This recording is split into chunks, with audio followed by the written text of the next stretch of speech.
It's the spring of 2020. Airports are ghost towns. The entire global fleet is parked, jets nose to tail on runways with nowhere to fly. The airlines are burning tens of millions of dollars a day, and they need to borrow, fast, or die. So they go to Wall Street. And here's the strange part, the lenders don't want the planes as collateral. Not the jets, not the gates, not the landing slots. They want one thing, the frequent flyer program. The miles. United borrows against a program called MileagePlus. When the bankers appraise it, that little point scheme, the thing that gives you a free flight every few years, comes back valued at nearly $22 billion. At the time, that was more than the entire market value of United Airlines itself. The points were worth more than the airline that prints them. That is not an accident, or a pandemic quirk. It's the whole secret. Follow the money. To survive 2020, the big US airlines did something revealing, they mortgaged their loyalty programs. United raised billions with MileagePlus as collateral, appraised around $22 billion. American did the same with AAdvantage, which came back valued in the range of $20 to $30 billion. Delta pledged Sky Miles and raised $9 billion against it. In every case, the Miles program was appraised at more than the airline's own stock market value during the crisis. Stop and feel how strange that is. A company owns hundreds of aircraft, gates at the world's busiest airports, takeoff slots worth fortunes, a globe-spanning brand. And a spreadsheet of points it made up is worth more than all of it combined. The lenders weren't confused.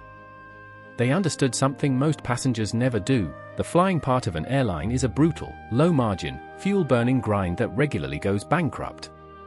The loyalty program is one of the most profitable businesses on earth. So when it came time to lend, the banks reached past the jets and grabbed the only asset that reliably makes money: the miles. Which raises the obvious question: how does a made-up point become worth more than a Boeing? Here's the trick, and once you see it you can't unsee it. The airline is not really selling miles to you. It's selling them, in enormous bulk, to banks. When you swipe an airline credit card, the bank, Chase, American Express, Citi, has to hand you miles. But the bank doesn't own any miles. So it buys them from the airline, in advance, for cash. Roughly 1 to 2 cents per mile, bought by the billions. That is the real business. The airline mints a currency for basically nothing and sells it wholesale to a bank for real dollars, upfront. Delta's arrangement with American Express alone is worth around $7 billion a year to Delta. Not from flying. From selling points to a bank. For some carriers in a normal year, these card deals are the difference between profit and loss on the entire airline. And it gets better for the airline, because of two quiet features of any currency it controls. The first is the float. The airline gets the cash the moment it sells the miles to the bank, but it doesn't have to deliver anything until, maybe, years later, you redeem them. It's holding billions in what is essentially an interest-free loan from its own customers. The second is the marginal cost of actually paying out. When you finally book that free flight, what did it cost the airline to give you seat 34B? On a flight that was going to take off anyway, with an empty seat, almost nothing. They sold the mile to the bank for cash years ago, and they fill it with a seat that would otherwise have flown empty. Real money in, near zero cost out. The metal tubes in the sky aren't the business. They're the marketing department for the business, the reason you sign up for the card, chase the status, and route your whole financial life through their currency. Now the darker half, because when a company gets to invent its own money, it also gets to devalue it. Start with breakage. A huge share of miles are never redeemed. People die, programs are forgotten, points expire, the free flight never gets booked. Every unredeemed mile the airline already sold to a bank for cash is pure, permanent profit, a debt that quietly evaporates. Breakage isn't a bug in the system. It's a revenue line.